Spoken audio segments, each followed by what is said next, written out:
Pengertian hutang piutang. Hutang piutang menurut Kamus Besar Bahasa Indonesia yaitu uang yang dipinjamkan dari orang lain. Dalam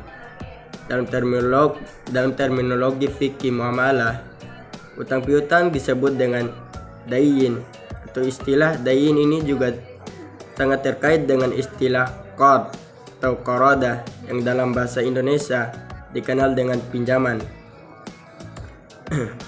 B. Rukun dan syarat hutang piutang. Untuk menimbulkan hutang piutang dirukunkan beberapa hal dengan syarat yang harus dipenuhi. Syarat dan rukun hutang piutang. 1. Rukun hutang piutang yaitu sebagai berikut. Yang pertama, ijab dan kabul. Sebagai akad hutang piutang diperlukan ijab kabul. Hal ini dimaksudkan sebagai pernyataan bahwa para pihak benar-benar menghendaki adanya ikatan hukum dengan hak dan kewajiban masing-masing. Yang kedua, objek utang. Ma'qud alayya atau objek yang dijadikan utang piutang adalah satu hal yang lain dari rukun dan syarat dalam transaksi utang piutang. Di samping adanya ijab dan kabul dan pihak-pihak yang melakukan utang piutang tersebut, utang piutang itu dianggap terjadi apabila terdapat objek yang menjadi tujuan diadakannya utang piutang. Yang ketiga, akid, orang yang berhutang piutang. Orang yang berhutang piutang dan memberikan utang dapat dikatakan sebagai subjek hukum.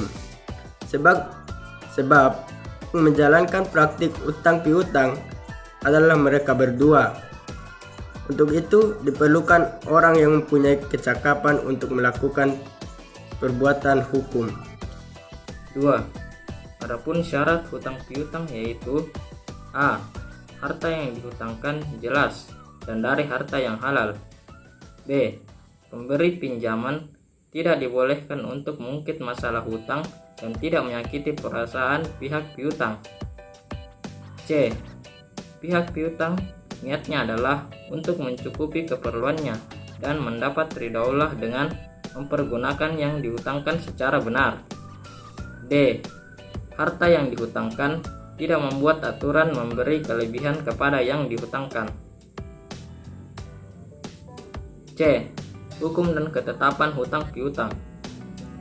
Para ulama telah ijma tentang kebolehan hutang piutang.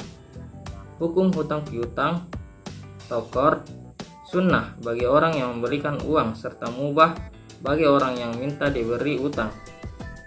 Seseorang boleh berutang jika dalam kondisi terpaksa dalam rangka menghindarkan diri dari bahaya, seperti untuk membeli makanan agar dirinya terhindar dari kelaparan.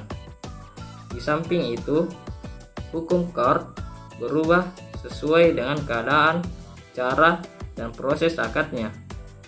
Ada kalanya hukum qard boleh, kadang wajib, makruh, dan haram. Seseorang boleh berutang jika dirinya yakin dapat membayarnya, seperti jika ia mempunyai harta yang dapat diharapkan dan mempunyai niat menggunakannya untuk membayar utangnya. Jika hal ini tidak ada dalam diri pengutang, maka ia tidak boleh berhutang. D. Ayat-ayat tentang hutang piutang. Firman Allah Subhanahu wa taala dalam Al-Qur'an surah Al-Baqarah ayat 280, Allah berfirman, A'udzu billahi minasy syaithanir rajim. Bismillahirrahmanirrahim. Wa in kana dhu usratin fanadhiratun ila maisarah wa an tasaddaqu khairul lakum in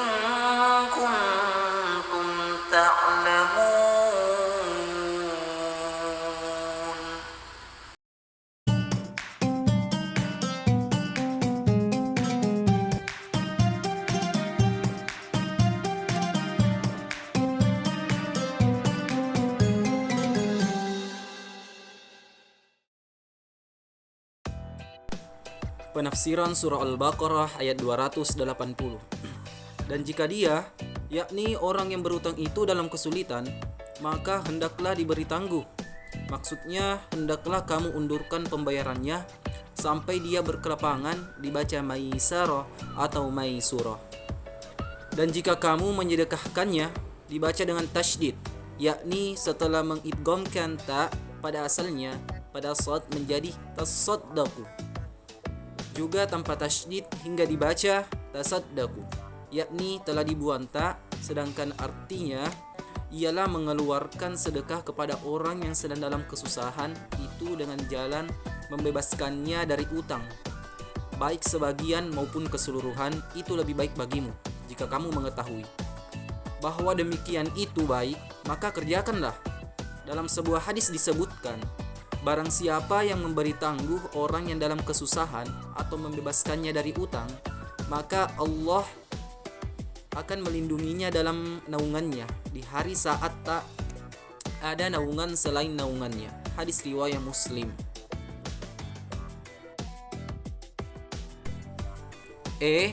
Adab pemberi dan penerima hutang piutang. Yang pertama, meminjam hanya dalam kondisi terdesak. Kedua, berniat untuk mengembalikan.